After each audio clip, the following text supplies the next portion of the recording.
All right, so I see that a whole bunch of people have typed something into the chat, so I would assume that that's most people saying that they are here. If there's anybody else who has not yet mentioned that they are here, please do so now. Couple of bookkeeping things that I need to mention while I erase this jibber jabber. No, it's too easy. That'd be great. You guys would be so bored. All right, so I looked today, and quiz 1, which is worth 2% of your grade, for those of you who haven't been paying attention, is due today at, is it 5 or midnight or something like that?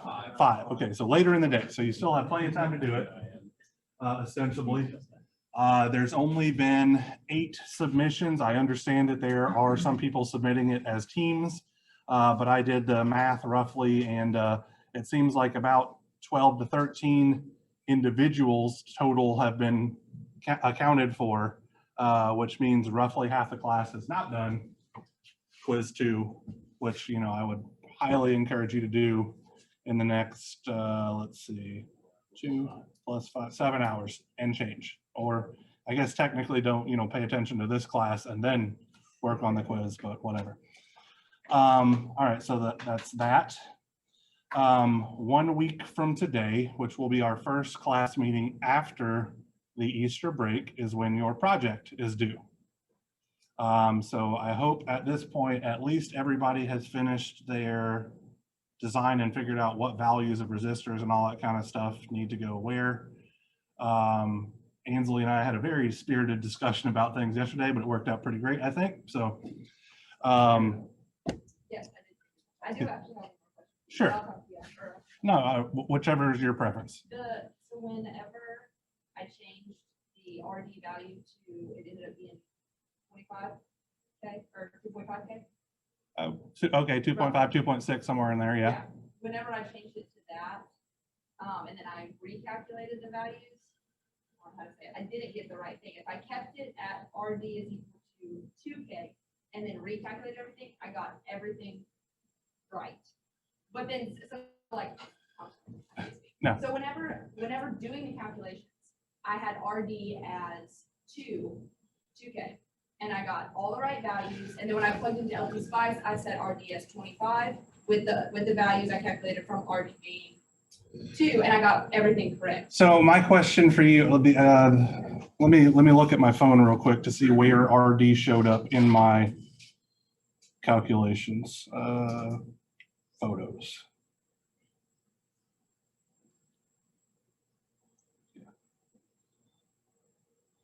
So the only place that RD shows up is in the gain calculation, right?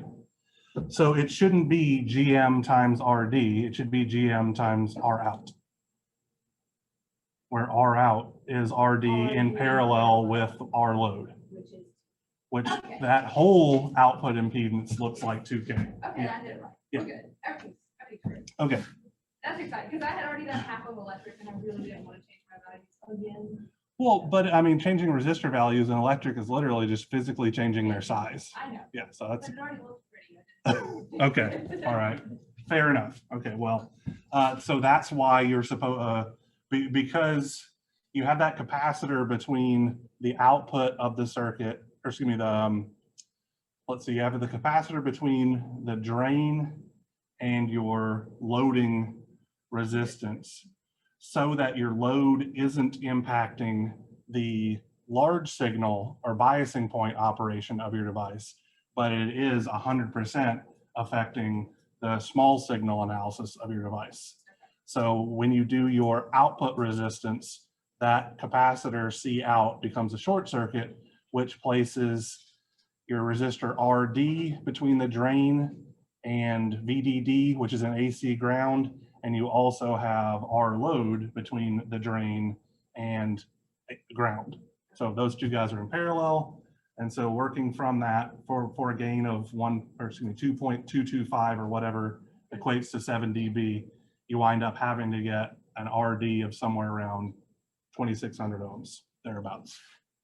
That doesn't make me feel a lot better. Yeah. So. Okay. All right. So yeah, you got a week to figure out the electric stuff and all that kind of jazz. So hopefully that's enough time. All right, so this is our last class meeting before the Easter break, so I'm arguably gonna take it kind of easy on you guys. We're only gonna cover the large signal model for MOSFETs today. We'll do small signal for BJT and MOSFET on the same day when we get back because they're so similar, it'll just be easier. So with that in mind, let's look at the MOSFET differential pair. I am unmuted, okay. And I'm also on page 1.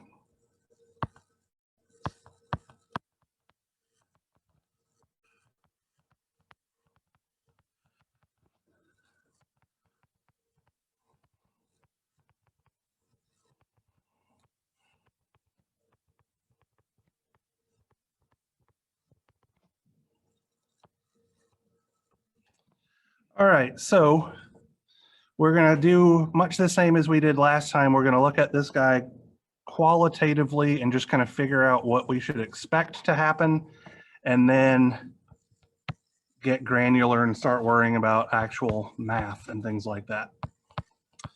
So the MOSFET differential pair is gonna look practically identical to the BJT differential pair, except that obviously we use MOSFET transistors.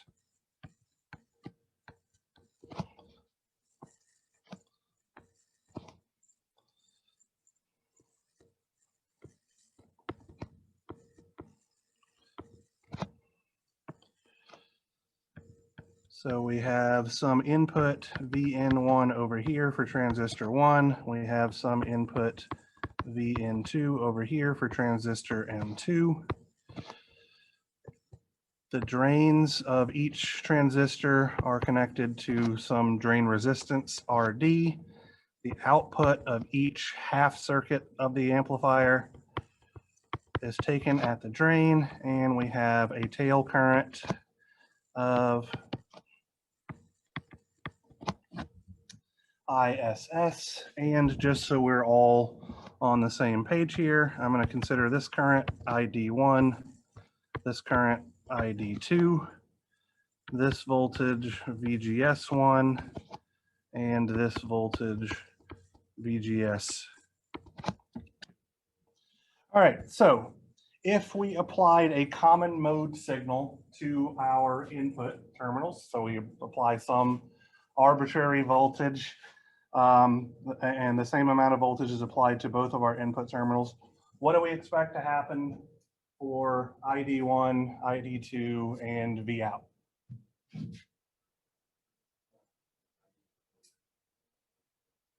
ID1 and ID2 will be equal, okay. So if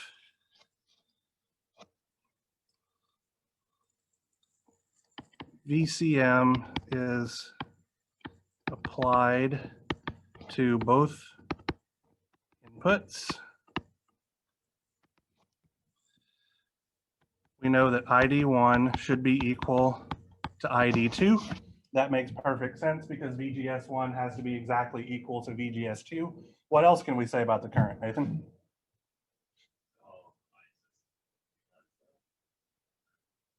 The other way around, right?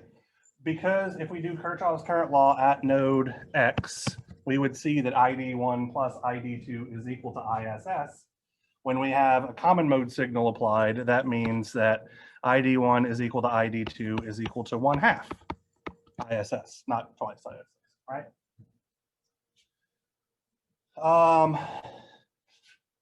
For our output voltages, then we could say that Vout1 is going to be VDD minus ID1 times RD, which is VDD minus 1/2 ISS RD. Vout2 is VDD minus ID2 RD is VDD minus 1/2 ISS RD. And so our differential output voltage VOD, defined as Vout1 minus Vout2, is 0. So we have total common mode rejection again. As long as we maintain one very specific condition, right? And so let's talk about a couple of quick things here, all right? Since transistor M1 and transistor M2 are carrying the exact same current, we know that VGS1 and VGS2 have to be identical, right? It turns out, not by chance at all, that the overdrive voltages experienced by both of the transistors have to be identical as well. Otherwise, they wouldn't be carrying the same amount of current under the assumption that our transistors are matched, right? So that's a big assumption there. So we can say that there is a equilibrium overdrive voltage. I'm going to call this VGS minus VTH EQ is the square root of ISS over mu n Cox W over L, where we are assuming that lambda is equal to 0. This is just a figure of merit that we're going to use in a little bit to kind of simplify things. But we know really all this is telling us is that whenever we have the exact same amount of currents are flowing through each of them, we effectively have a constant value of VDS as well, where VDS is forcing this guy to be in saturation effectively at all times. The one constraint on the saturation condition is that we need to make sure we do have an upper bound here, right? So if we try to bring V in to within a threshold voltage of VDD, we are going to screw this guy up, right? The current's going to mess everything up. We would have negative current, which means the transistors would try to turn themselves off, but our tail current is forcing them to draw some amount of current. And so we must also work under the constraint that VCM, our common mode DC voltage, needs to be less than VDD minus 1/2 RD ISS plus VTH, which forces M1 and M2 into saturation. So if we violate that, we move into the triode region. As our nodal voltage at Vx tries to accommodate all the kind of weird changes that we're throwing at it. So we have total common mode rejection. What happens if Vn is much greater, Vn1 is much greater than Vn2? Anybody have any thoughts on what's going to happen for ID1, ID2, and then from there we can figure out what's going on with V out? Right. So if Vn1 is greater, is much greater than Vn2, then VGS1 is much greater than VGS2. And so we would expect that M1 will carry all of the current ISS and M2 will carry none of the current. So that's something that's going to come up in a little bit. When I say that M2 is carrying none of the current, we really don't ever have the transistor turn off because we're using an ideal source, right? So really what's happening is that transistor is on the edge of the conduction band, meaning when M2 carries no current, VGS2 has to be exactly equal to the threshold voltage so that the transistor, the channel is there, we have strong inversion and all that kind of stuff, but we have no potential difference capable of driving a current through. So I just want to be clear about that because that's going to be a little hiccup we're going to see shortly. So if Vn is much greater than, Vn1 is much greater than Vn2, we should expect to see ID1 is equal to ISS, ID2 is equal to 0, which forces the out2 will be VDD, right? If there's no current flowing through that resistance RD, and Vout1 would be VDD minus RD times ISS. We put these two guys together, and our differential output voltage, which I don't know why I just all of a sudden decided to write V out instead of VOD like I've been doing, would be negative RD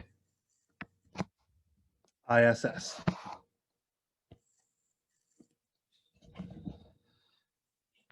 In the opposite case, where Vn2 is much greater than Vn1, we're expecting the exact opposite to happen. ID1 would go to 0, ID2 would go to ISS. So Vout1 would be at VDD. Vout2 would be at VDD minus RD ISS. And our differential output voltage would be at positive RD ISS. So we know what's going on. We see that we have the same current steering basic characteristics that we saw with our BJT amplifier. So now let's get ready for a bunch of horrible math, okay?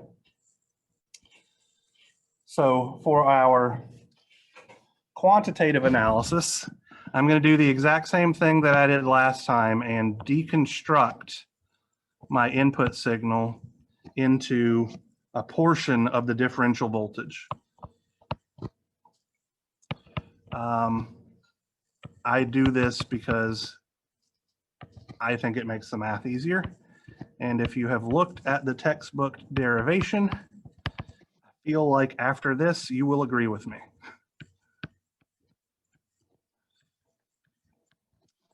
So for transistor M1, I'm going to apply a voltage of VID over 2.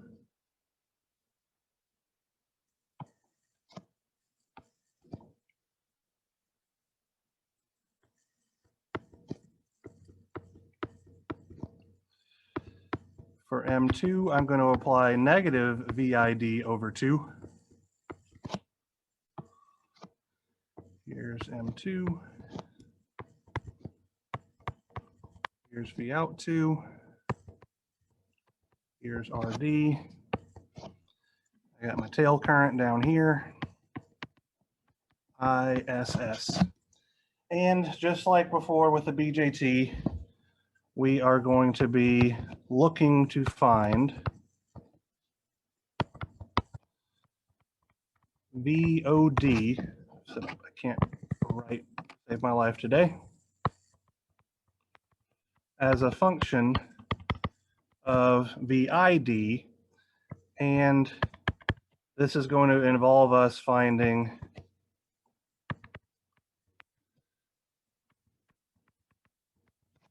the difference between our drain currents, ID1 minus ID2, also as a function of our differential input voltage VID.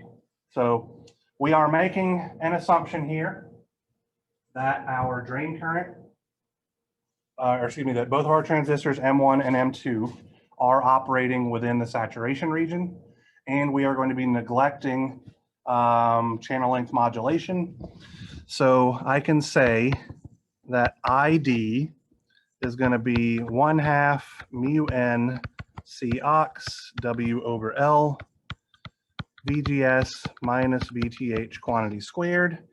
And I'm going to call this guy here K, because I don't want to keep writing it over and over and over again. Literally the only reason. If I rearranged this guy, under saturation conditions, our gate source voltage, VGS, is going to be equal to VTH plus the square root of ID over K, which is going to come to us momentarily. All right, so we've got enough ground rule things. Actually, let's take care of one other thing that we're going to use shortly. Okay, we know ID2 here. So we know that ID1 plus ID2 is equal to ISS. And we know that ID1 minus ID2 is going to be equal to what I'm calling delta ID. Okay. So the couple of steps that I'm about to take makes the math present in the textbook way less terrifying. Effectively, I'm restructuring things using it in terms of stuff that's going to cancel out, whereas the textbook just gets really annoyingly difficult to follow. So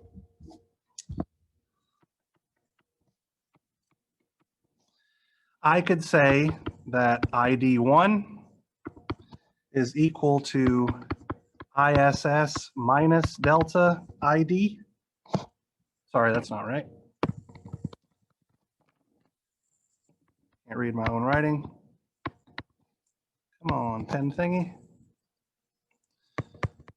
So ID1 is equal to ISS minus ID2, and I can reorganize this guy and say that ID2 is equal to ISS minus ID1. For my second equation here, I can say that ID1 is equal to delta ID plus ID2, and I can say that ID2 is equal to negative delta ID plus ID1, and setting ID1 equal to ID1 and solving for ID2 gives me ID2 is equal to ISS minus delta ID over 2, and setting ID2 equal to each other and solving for ID1 tells me that ID1 is equal to ISS plus delta ID over 2. We're going to use these guys in a couple of steps, which is where my derivation, again, takes a sharp turn from the way that the book is deriving things, but in my opinion, makes the math much, much less of a pain in the butt to follow. So now let's get into the mix. All right. So if we're looking at our output signals,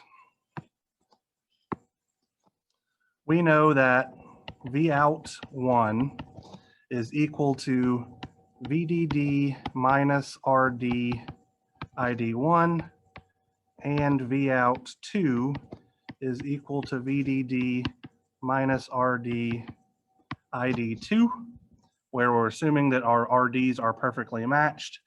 From this, we can say that our differential output voltage, VOD, is Vout1 minus Vout2 is negative RD ID1 minus ID2, or negative RD delta ID. So again, this is the reason why we have to find delta ID in terms of our input differential voltage VID. If we write a KVL equation around the input loop, we find that we have negative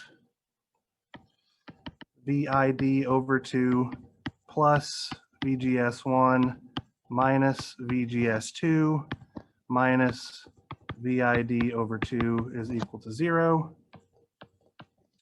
which gives us VID is equal to VGS1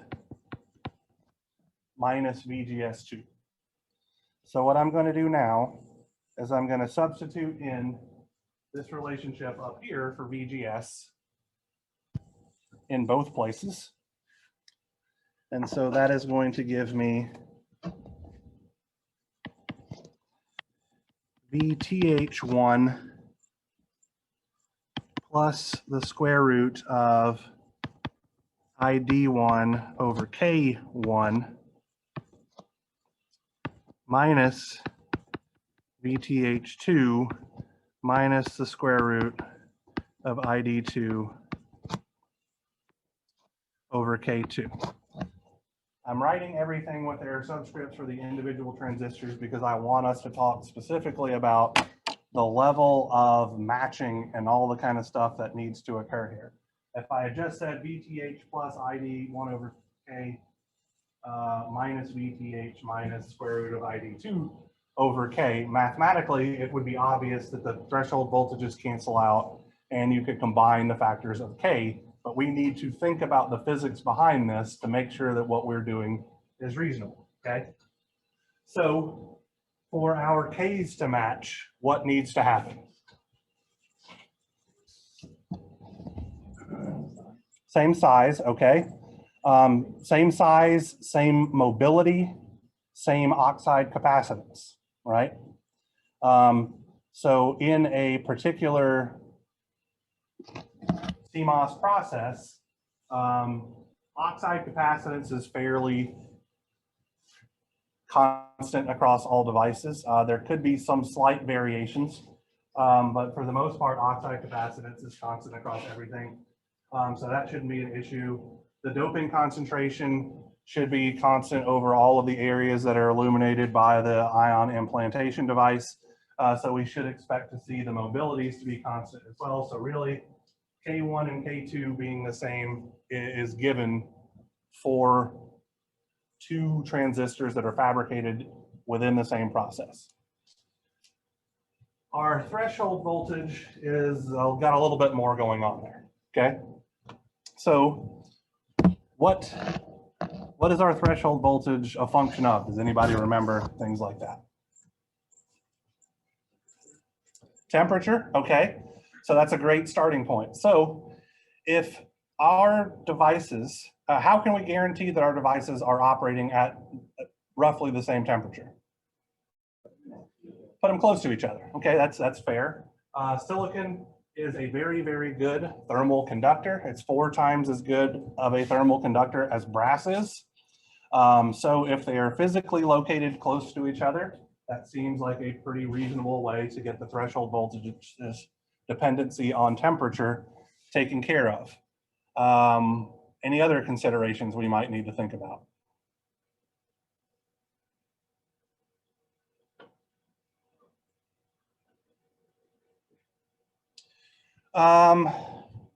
You guys remember anything about the body effect?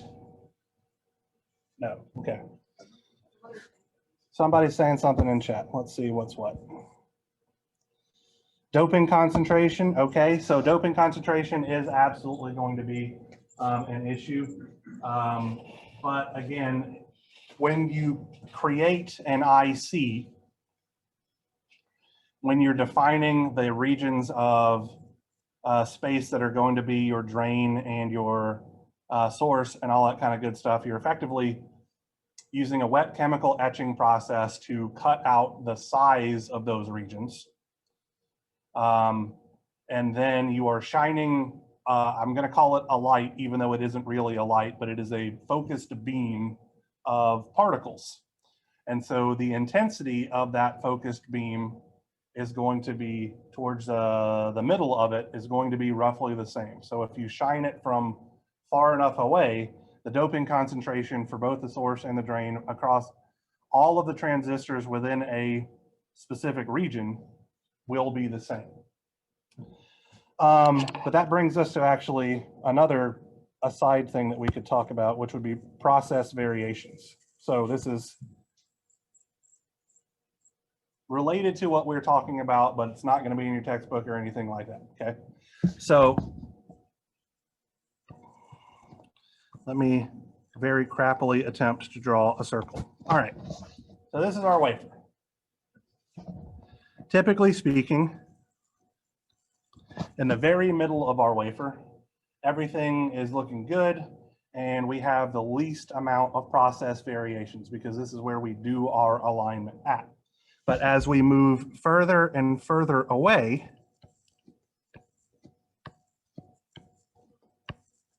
from the center of our wafer, we see that errors propagate more and more and more. So there is effectively a gradient of errors where the further away you get from the center, the more that that error has occurred. So it could be an alignment error. So like if you have an alignment error of say 1 degree at the place in the middle, that's not going to be very big. But when you're 3 centimeters out on the edge of the wafer, that's actually going to be pretty damn huge, right? So everything that's fabricated in the center of the chip is going to be pretty good. Everything that's fabricated further away from the center of the chip, we have to employ matching techniques. And so what I mean by that is, turn this off.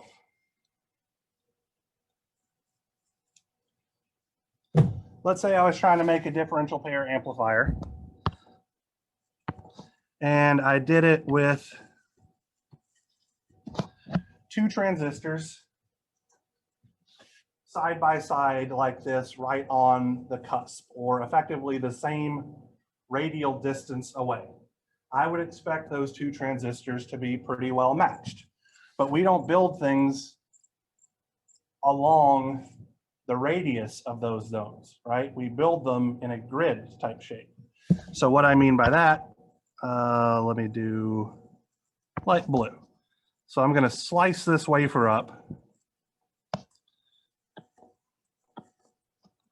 into dies.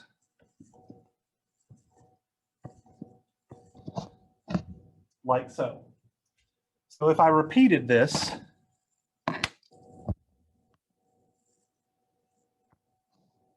same basic shape here. They're no longer the same radial distance away from the center, which means one of them is going to have significantly more error than the other, so they're going to be very poor. Can we think of a way that fixes this? Anybody got any thoughts? Pardon? Other than moving. So realistically, every one of these dies has a stacked transistor thing in there, two transistors that are forming the differential pair with some resistances and all that, all the other necessary crap, right? So how would we fix the error for this guy? If we didn't know what was going on here, what could we say about fixing the error? What if we oriented them horizontally, right? That would fix the error, but it wouldn't work over here. So what we can do is actually both of them, all right? So the first idea was bad for good for one case, bad for the second case. The second idea was good for one case, bad for the second case. But if we apply both of them at the same time in a configuration like this, so let's say that we have transistor 1, and then over here, I'm going to call this guy 1 prime. And here I have 2, and down here I have 2 prime. As it turns out, let's say that I have my gradients oriented horizontally, right? So in this case, I'm going to have VT and VT, and oh, and sorry, I need to show how these guys are connected as well, would help. So I'm going to cross connect them like so. Down here, I'm going to have VT plus delta and, sorry, another VT plus delta so that both of them have the exact same mismatch, right? If I do this vertically,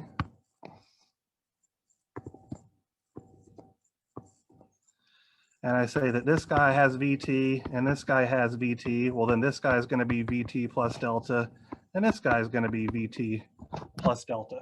So again, the transistor pair has the exact same mismatch. If I do this kind of gradient, so it's located instead of on one of the vertical axis lines out in one of the quadrants of the wafer, I would see that this guy is at VT, this guy is at VT, this guy is at VT plus delta, and this guy down here is at VT minus delta. So we still have, so for transistor 1 in this case, it's got an excess of mismatch and then the exact same excess but negative on the other side so that it still matches. This technique is called a common centroid layout. Now, one reasonable question that you guys might ask is how the hell do I split a transistor in half, right? So if I have one transistor,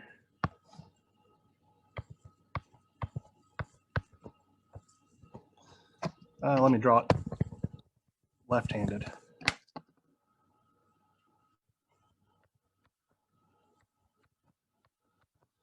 That has an aspect ratio of W over L. My question to you guys is this any different than having a transistor with W over 2 over L and another transistor having an aspect ratio of W over 2 over L, and I connect them in parallel?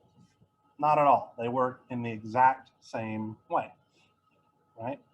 So that's how I can split these guys up and do this. This is a first order fix, okay, to get rid of the variations and all that kind of stuff. There are more complex common centroid layouts that we can use to get better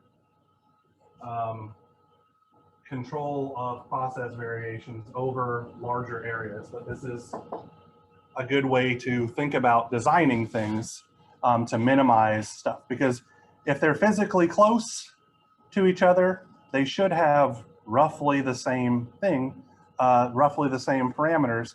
But again, as you get further and further away in one particular direction, you're going to see that the next one has a little bit more error, a little bit more error, and so on and so on. And so this common centroid method of laying things out is really a fantastic design choice for making sure that all of your transistors are operating, regardless of where they are on the wafer, are operating at the same level.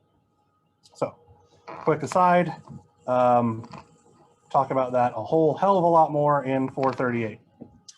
All right, so mathematically we were here.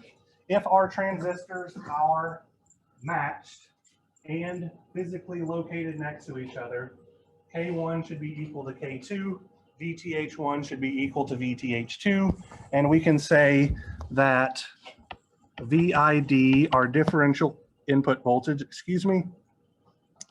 is going to be 1 over the square root of K multiplied by the square root of ID1 minus the square root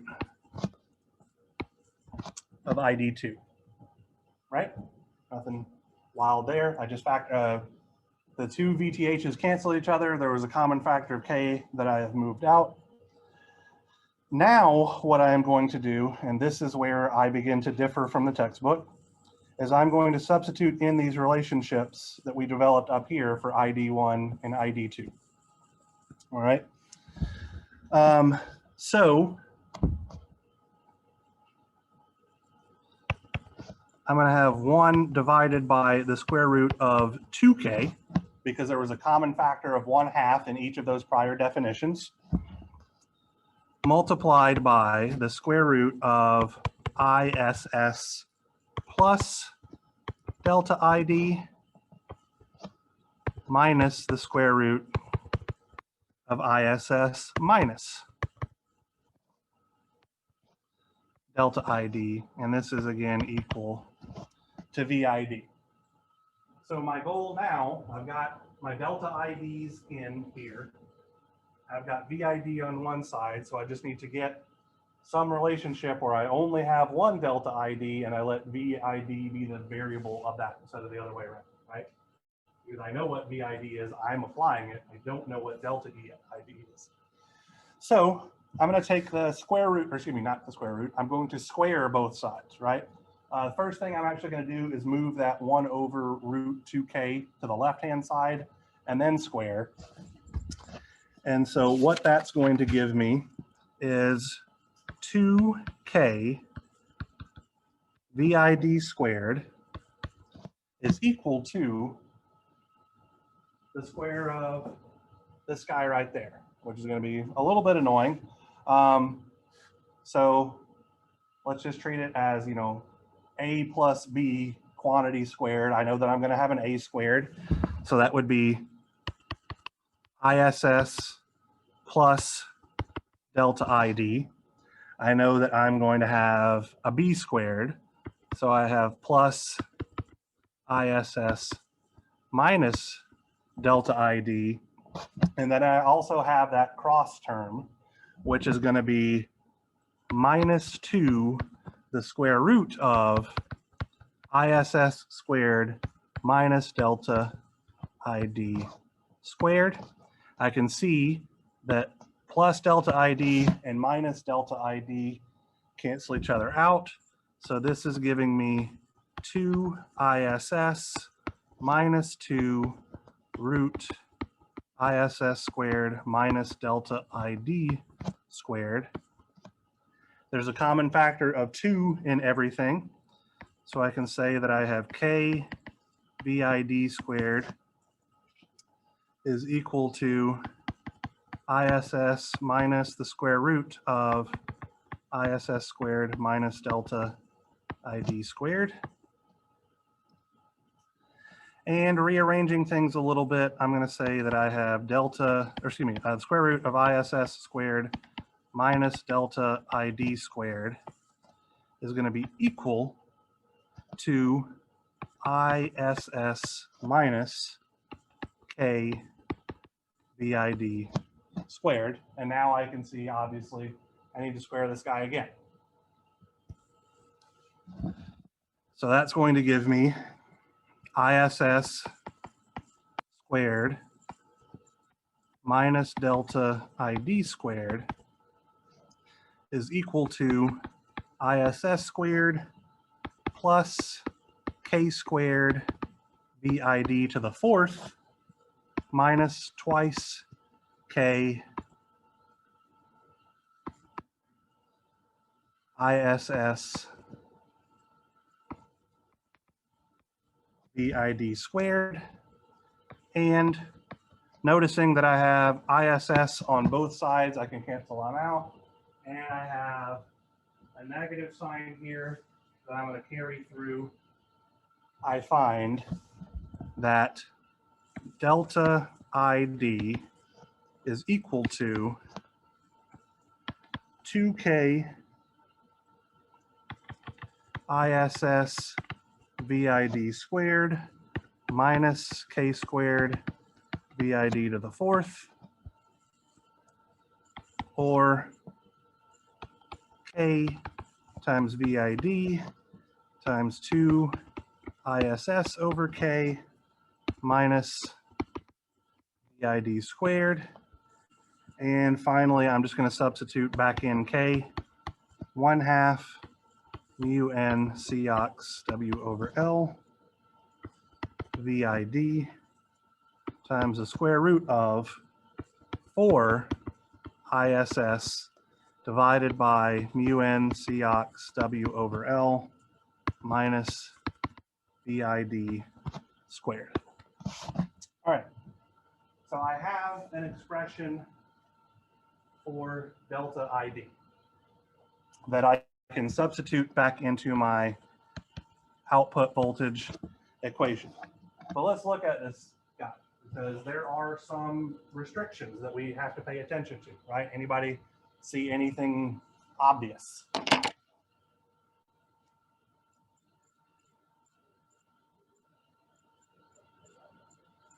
So if VID squared is greater than 4ISS over mu n C ox W over L, we get imaginary numbers, which is obviously not okay. I'm going to plot something real quick here, okay?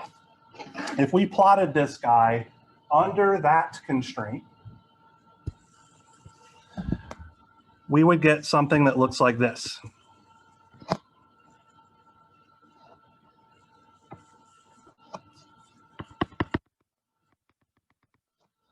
So this is delta ID.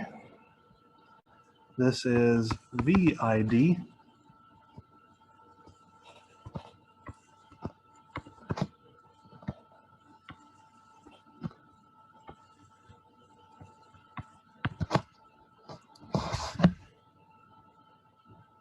When I plot this guy, I get this shape because I have a parabolic relationship with VID. Because I have a VID and I have a square root of VID squared in here. So when they get multiplied together, it's going to be parabolic in some form. So what that means is that beyond a certain point, my currents switch directions. So in this region between here and here, everything is behaving perfectly fine. But outside of this region, so for VID greater than what I'm going to call plus VID max and minus VID max, my currents literally switch directions. That's why the delta starts going back towards 0. Is there a problem with our transistor current switching directions? You betcha. They're not designed to do that, right? This break from what we are expecting is because all of our equations that we've done to this point were considering that M1 and M2 are both on and in saturation, but we know that as one of the transistors carries all of the current, the other one should just be on the edge of conduction, which is effectively off, right? So if we go back to our relationships that we had talked about previously, let's say that transistor M1, so if ID1 is equal to ISS and ID2 is equal to 0, that means that VGS1 TH plus the square root of 2 ISS over mu n C ox W over L, and VGS2 has to be exactly equal to VTH on the edge of conduction. And so at this extreme case, VID max, which would just be the difference of these two guys, is a square root, right? So from this, I can say that the absolute value of VID max is the square root of twice ISS over mu n C ox W over L, which is exactly equal to the square root of 2 of our equilibrium overdrive voltage. When VID reaches this point, what we see is that our drain currents saturate at, so one is going to be at ISS and the other one is going to be at 0. So this guy's going to saturate at positive ISS. And here is negative ISS. So we do absolutely need to pay attention to things. We can't place such a large signal differential voltage such that we effectively break everything. Okay, so we do have a little bit further restriction on the size of our differential voltage now, and we have a restriction on the size of our common mode voltage. Okay. All right, so under that constraint,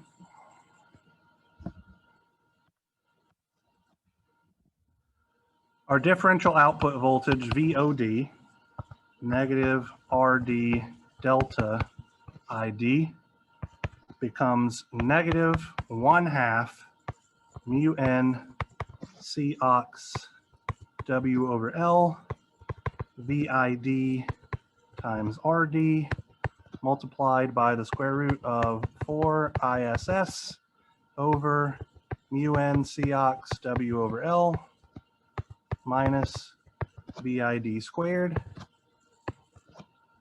where VID max is equal to root 2 ISS over mu n C ox W over L, meaning we can't exceed that guy either in the positive or negative fashion. And so lastly, if I were to plot this, it would look something like this, where imagine that goes through the origin, where this is VOD, this is VID, and so we have RD ISS here, negative RD ISS here, and the saturation occurs at negative VID max and positive VID max respectively. And at 0 differential voltage, we see that we have 0 output voltage. All right, that is large signal MOSFET analysis. So in some ways, it's a little easier to understand what's going on. We don't have to carry through alpha and all that kind of jazz. We don't have any exponential functions to worry about, but in another way, it's more difficult because instead of exponentials, which in my opinion are pretty well behaved, we have zany square roots and all that kind of crap to take care of. All right. So let me ask you guys one other question before I let you get out of here. Was there any restriction on the differential voltage that a BJT differential pair could see?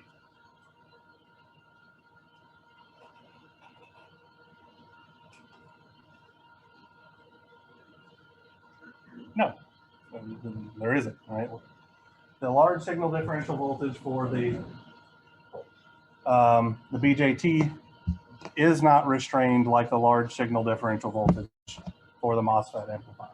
And it's because we don't have to worry about this having the numbers turn into imaginary numbers, or effectively we have a, for the BJT amplifiers, we have that hyperbolic tangent relationship, so where we know that it's never, the currents IC1 and IC2 are never going to exactly reach IEE, right? They can get really close to it, but they will never exactly reach IEE. In our MOSFETs, our currents will absolutely exactly reach ISS, and this is where that restriction comes in. That's why there's a restriction on the maximum differential voltage. For the BJT, it'll never quite get there, so it never comes into play, but because we will absolutely hit our tail currents, we have to restrict what VID is going to be. All right, so that's enough out of me, getting out about 15 minutes early. If you have any questions on, what's up? So if you were to input something that like a match would saturate the RD ISS or negative RD ISS, or would So I'm honestly not sure, but I can definitely look up something like, I got transistors. I will literally go try to break something and see what happens. Yeah, theoretically, I'm not entirely sure, but I feel like it's going to burn something out. So just don't do it. Yeah, generally speaking, just don't do it. Yeah. So I mean, for a differential voltage, I mean, I can't. Well, I don't know. Let's say I can't do an ideal. And so another issue that we have here is that our tail current is an ideal current source, which does not exist. We're going to be getting into shortly what happens when we start putting practical current sources there, which would be obviously cascoded current sources and all that kind of stuff like that that look pretty stable. But yeah, I feel pretty strongly that you're going to probably burn up your gate oxide.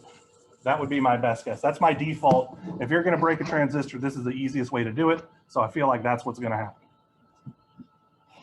All right. See you guys in a week. Have a good Easter break. Be safe and all that jazz.